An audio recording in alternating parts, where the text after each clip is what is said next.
Welcome to the Software Process and Measurement Cast number 626. I'm Tom Cagley, your host. Today, we feature our interview with Jacob Glenn. Jacob and I began talking about custom software development and then branched into entrepreneurship and leadership. Finding and enabling people are critical skills for building solutions. Jacob Glenn is a creative and innovative leader with a consistent track record of success, leading complex engagements focused on strategy, process, and emerging technologies. As the founder and president of M Genio, he helps lead high-profile strategic initiatives and creates value at the intersection of business and technology. Are you ready to explore custom software development, entrepreneurship, and leadership? It's time for the interview. Jacob Glenn, welcome to the Software Process and Measurement Cast. Tom, thanks for having me. Yeah, this is actually fun, to actually talk to somebody that isn't, 5 or 6 states away. If it weren't for COVID, we could be in person. Yeah. Today's economic climate, right? What's it like to actually be a custom development house in a world, A, people can't get together, and then B, where there's so much downward pressure on price that people just rather buy, packages on occasion? Well, so I think that we definitely have our niche. And when I look at that kind of question around custom versus package, I don't know if everybody needs custom. And I think really there's a spectrum. And when I look at it, some people, the right answer is just get something off the shelf. Most of our customers are not there, and the other end of the spectrum is build it completely from scratch, and most of our customers aren't there either. So we live kind of in between those two ends of the spectrum.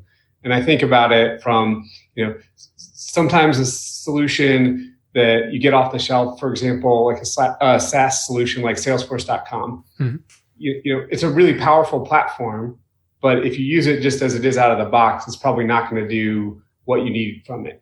But if you spend some time to customize it, you can get there and have exactly what you need for maybe a 10th or a 20th of what it would take to build it from scratch. Right? Yeah, well, I guess something, when you're in that sort of range, when it's something like Salesforce.com and you need big chunks of it and only parts of it need to be custom, that makes sense.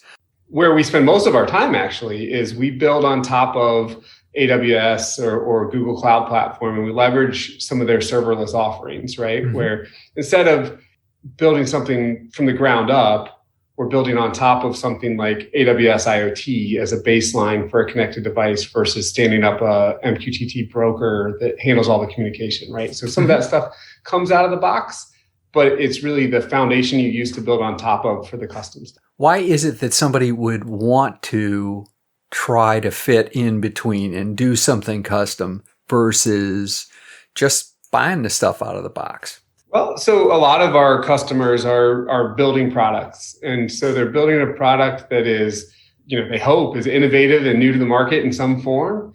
And so that out of the box isn't really an option, right? So for example, we work with Moen, a local company here that's pretty well known. And we help them with their smart faucet that they launched this year. And that smart faucet does a lot of stuff that they couldn't build that just using out-of-the-box software. We had to build custom cloud and mobile solutions for them to make that work. It's the level of innovation that really is driving that custom part of this kind of work. Why, for those that are probably in more the corporate market, let's say, and are just assembling things, whether it's, widgets or, microservices from Joe across the hall or bits and pieces or leveraging things out of the box to create a solution. What, if you were going to tell them what's the hard part of dealing with people to build custom, what would that hard part be? So I think the hard part is usually not the technology. The hard part is usually managing expectations, making people understand what it takes to implement something, right? Like what it takes to build something. Oh, come on. We just can't like wave a magic wand and it's all done. Yeah. Well, we tried that once and it didn't work out so well. Um, no, yeah. So I think a lot of it's the managing expectations and educating, right? Like we spend a lot of time trying to educate our customers about why we do things the way we do them, like why we choose the technologies we choose, and what are the trade-offs for the different approaches. And when you're a technical person communicating to non-technical people, that adds a whole nother layer of complexity to that conversation. And so that's where we live, though. And software is eating the world in some sense, right? But at the same time, you have people who don't understand anything about software that are put in a position for their job or their own companies or whatever where they have to understand it and make decisions about it. And that's where having someone who can build something custom and can communicate to you why you're choosing different things or why it costs what it costs or what those trade-offs are, I think it's the hard part for us, but it's also where all the value comes to our customers. That suggests that there needs to be, and this may sound like a weird word to some folks, but there needs to be a degree of intimacy and trust to make that happen. How do you generate that? Well, so our approach to our customers is that we partner with them. Everything I do in my company from a cultural perspective is based on that we partner with our customers. Their successes are our successes and their failures are our failures. So if they don't listen to us and they make a bad decision and then we have to run with that and we can't seem to right the ship based on that decision, that's our fault, not theirs. Like we're in it together. It's a collective kind of partnership. And so, I think that's the key is if you approach it both from a business and a technical perspective, that you're in it together, that's how you build the trust, right? So sometimes that means not making the best decision for us as a business, in terms of the most profitable decision, because it's the right decision for our customer. And I believe that pays dividends down the road, but that's how we build the trust. How'd you get there? That's a good framework to work from, but it is not the framework that most contracts and most organizations work from.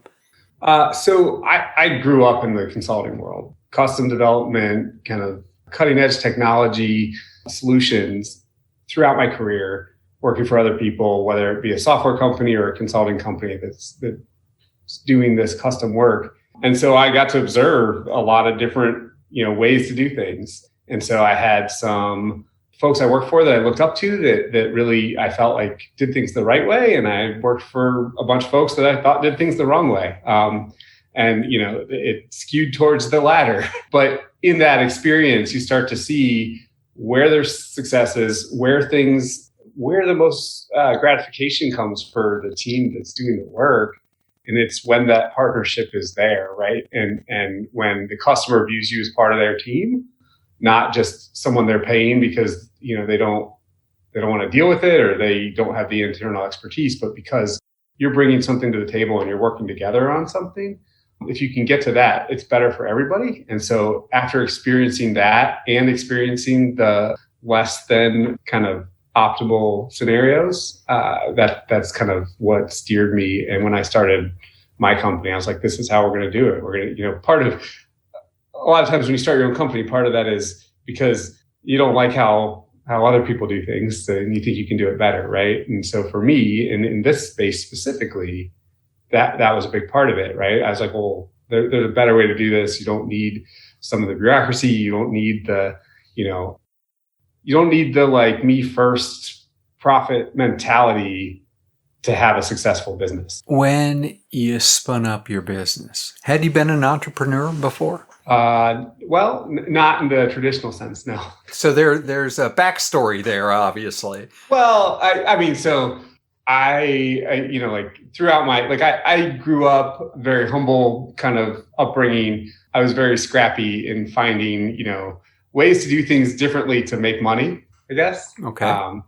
Right. And so even when it wasn't an entrepreneurial endeavor, like most of my friends had jobs, typical kind of high school jobs. Right. And I found kind of different jobs that would pay me a lot more to work less or things like that. Right. Or, things that would let me get paid to do two different things at the same time, that kind of stuff.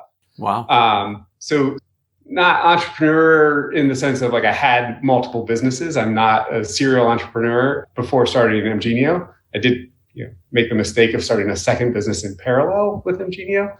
But from a mindset perspective, I think there's entrepreneur in action as you're starting a business. From a mindset perspective, it's just thinking about things differently and thinking about ways to do things differently. So you went down the path and you started something new out of nothing. What was the big learning that you had as someone who created something that's sticking? Well, so I think that from a what we do perspective, I don't know if there was a big learning because I started a business doing what I had been doing, right? So I just decided to do it for myself.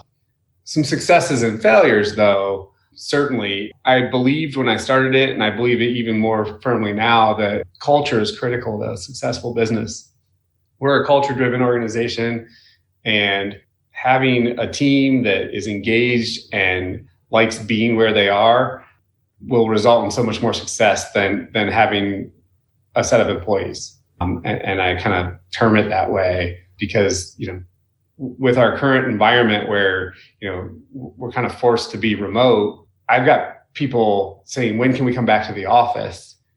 Whereas a lot of the industry, people are saying, I'm so happy I get to work from home, right? So that there's just like, that's an example of, the culture we have. How'd you create the culture?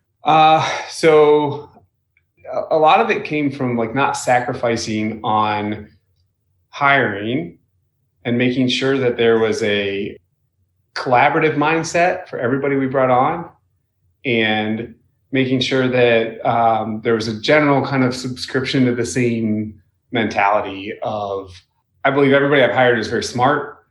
They are able to communicate at a professional level, and they also like to have fun, but know that they subscribe to the fact that our customers are our partners, right? So that they're willing to work late or work the weekend to deliver for a commitment to a customer. Those are all things that we kind of pull out during the recruiting process. And then, just taking care of your people is what enforces that culture. Like you listen to them, you take their ideas and implement them, not just your own, right? It's not where, I don't drive most of the things that we do culture-wise, the team does. And so, it's cliche, but I think about them as family, as I feel like we're all very close knit, which you can be at the size we are. At 10 people, it's easy to maintain that. It gets harder as you grow. I don't know if that fully answers your question. But. Oh, that's fair. I recently heard, a few months ago, back, it's probably more than a few months ago, back when I actually went places and I saw human beings, I had somebody stand up in a relatively large meeting and say, we hire only the best and brightest.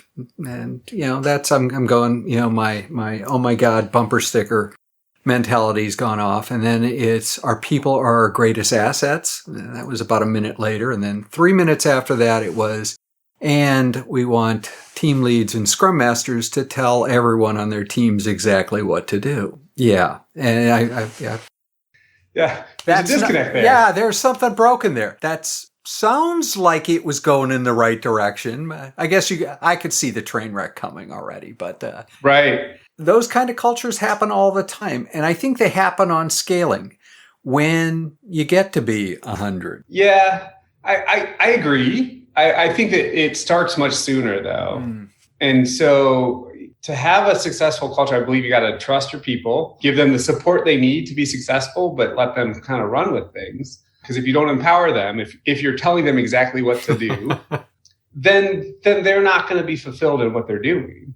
And so I think that's part of it, right? So a lot of what I do is ask questions, right? I'm not telling my people what to do. I'm asking questions. Why are you doing it that way? And sometimes they explain it, and I'm like, it makes a ton of sense. And other times it's okay. And in their answering, they say, wait, I didn't think about this. Maybe I should do it this way. Sometimes they ask me for, suggestions. but I very rarely tell my people what to do. But back to your question to your point about it happens when you get to a certain size. So prior to starting my company, I worked for another firm that I had worked for. I lived in DC for a couple of years, and I moved back here. I got a call. They were like, hey, we're opening a technology center in Cleveland. We're looking to round out the leadership team. I went to work for them, took the local office from 2 to over 50 developers in 2.5 years. Wow. And early on, one of the biggest battles I had with the person from the home office who came to start the technology center was around hiring and sacrificing. She's like, we have to hire. And I said, we have to find the right people. And she's like, well, we don't have time for that. We have to deliver on this work. And I it didn't set us up for a good working relationship over the course of our time together. But I felt very strongly that if we sacrifice up front just to get people in the door, we would lose all control over the culture, and it would just be a place to work. And I won that battle, and people love working there because of it, right? And now they're over 100 people in that office. Wow. And so that's, if you build the foundation, it makes it much easier to scale versus if you just and it's easy when you're small and you have a demand to just, well, I got to get someone in to deliver on this, and I'll fix it later. It's easy to do that, but it just chips away. I don't know that you can ever fix it later. And that's sort of like technical debt. It just sort of builds up after a while. Right. And I guess it is sort of a form of technical debt. Just sort of a philosophical question. Which leads culture, behavior or belief? So as a person who is an execution person, I believe it's behavior, right? It's what we do, not what we say. It's how we act, not how we say we believe. And so I subscribe to that, right? I can write things on the wall and say, hey, here are founding principles or core values or whatever businesses call them. We don't have any of that on the wall, but we operate under I act a certain way. I do certain things for my customers, and people see that and they see how I act, and they act accordingly, right? So I believe it's behavior. Excellent. I'm going to quote you. No, I'm a firm believer that also it's sort of an interesting chicken and the egg kind of a conversation.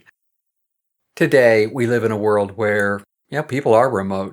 While your folks are interested in coming back. Talked to a group the other day that they went down to their offices in Chicago over the past couple of weeks, all 6,500 of them, and picked up their chairs and their screens because they're not going back at least for another 6, 7, 8 months. So they're all working, from their Zoom homes kind of thing. Has that changed how you execute work at this point?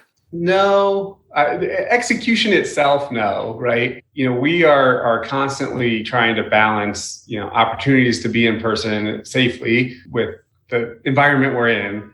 But, at the end of the day, the tools exist for us to communicate and to deliver on what we have always done. The difference is, in my mind, when you have people sitting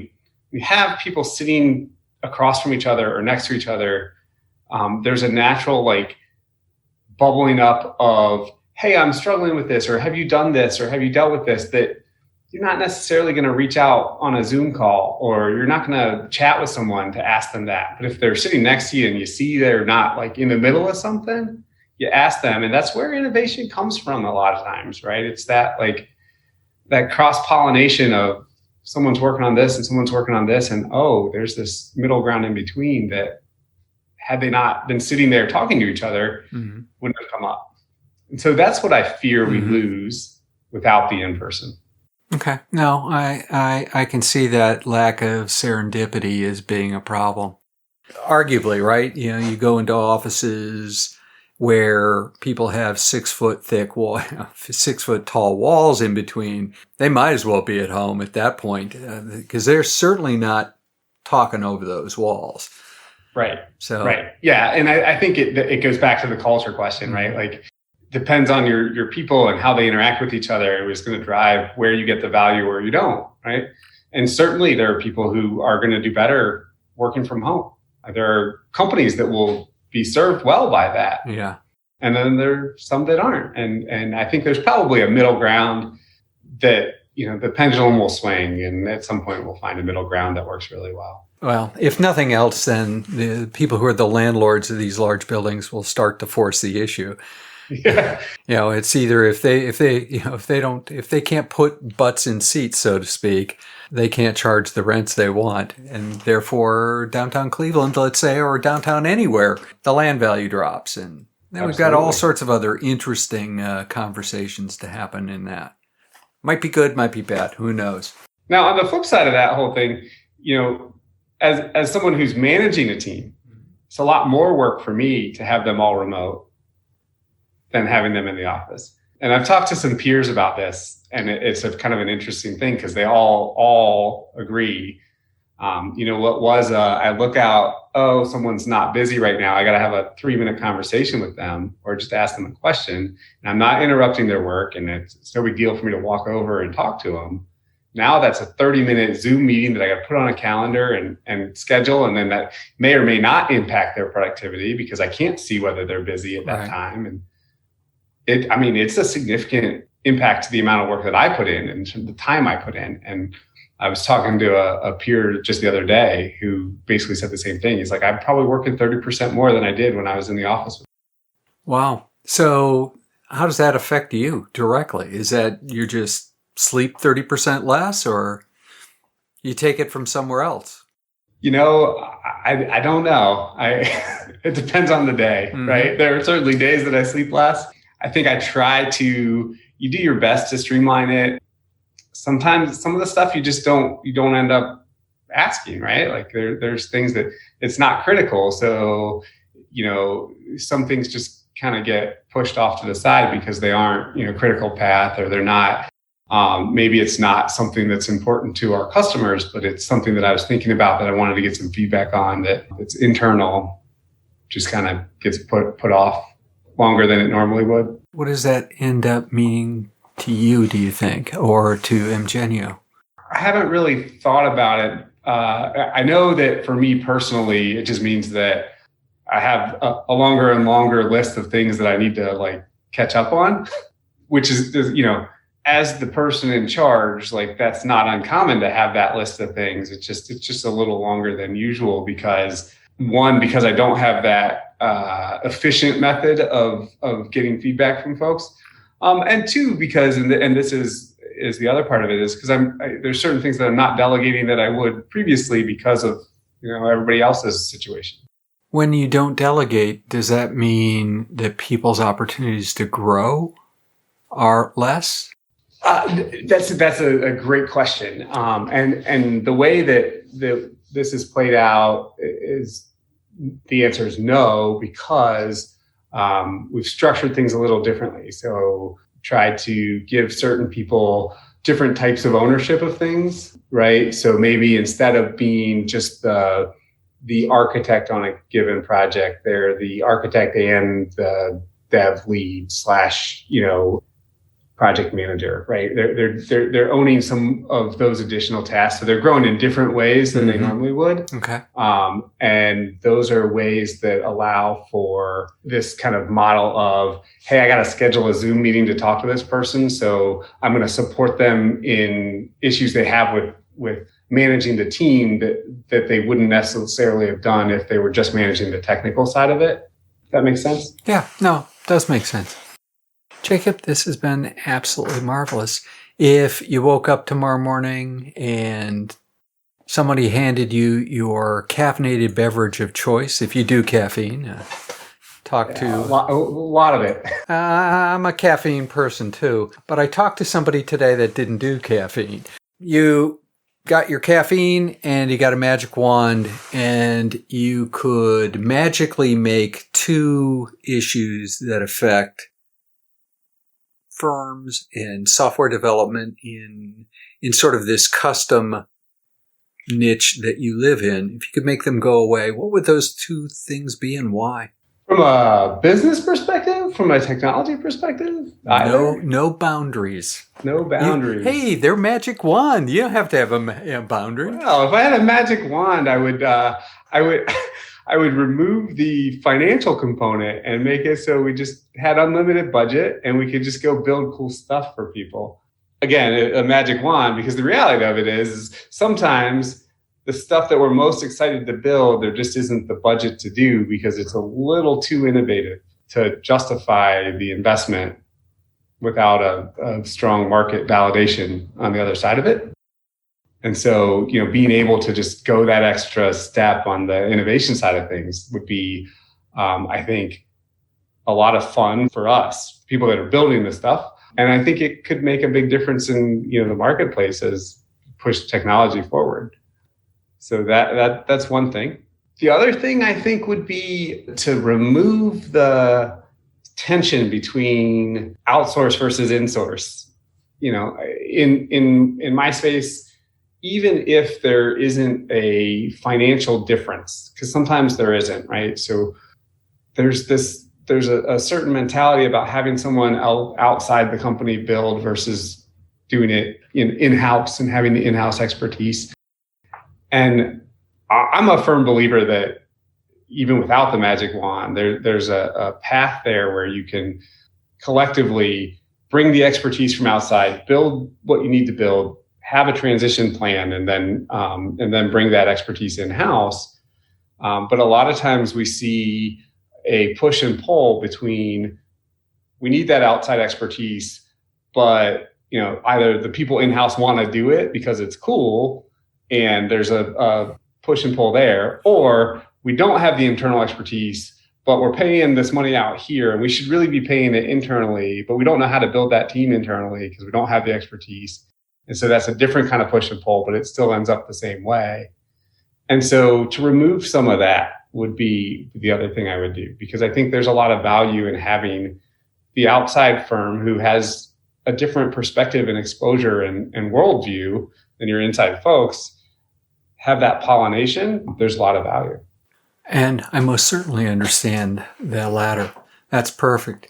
This has been marvelous. How would people continue the conversation? How would they find out about M Genio? How would they reach out to you? Sure. Yeah. So mgenio.com is our website. We're in Cleveland. I'm on LinkedIn, so it can be looked up on LinkedIn. That's it from a social perspective. We don't do any of the other social platforms. But anybody reach out either through the website or through LinkedIn, happy to get back to them and talk to them about anything that they would want to talk about. A lot of what we're doing today from a project perspective is IoT development and mobile app development, and we are starting to do some SaaS development for companies. Super. I'll have that contact information in the show notes. At this point, I do open up the platform this has been great conversation, and we went a little further afield in certain areas that I think part of the audience will like. Others might not recognize that they will like until they need it, and that's the cool thing about having this stuff out there for that long, is that they can then go find it. I open up the platform for you to promote anything you like. The podcast has been around for 14 years already. I'm thinking about another 14 before I retire it.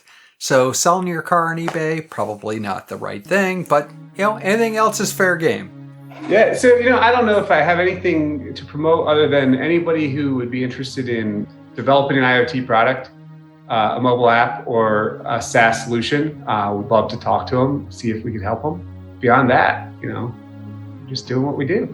Jacob Glenn, thank you for participating, sharing your wisdom with the Software Process and Measurement Cast listeners. Absolutely. It's been a lot of fun.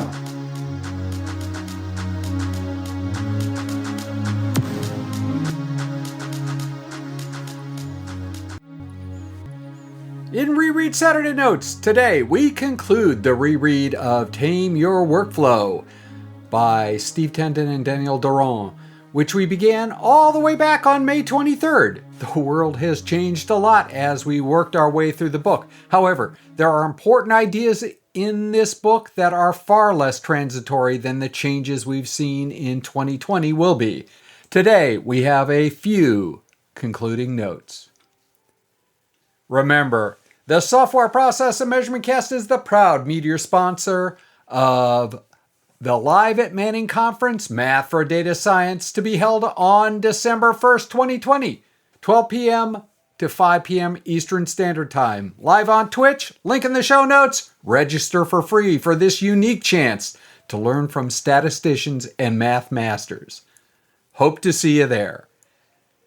In the next SPaMCAST, number 627, for those of you who are counting at home, we have an essay on collaboration. Collaboration is a word that gets thrown around a lot in team-oriented environments. I'm not sure everyone means the same thing when they use that term. We'll also have a visit from John M. Quigley and his Alpha and Omega product development column. If process improvement is a never-ending journey, why do so many people ask, are we there yet?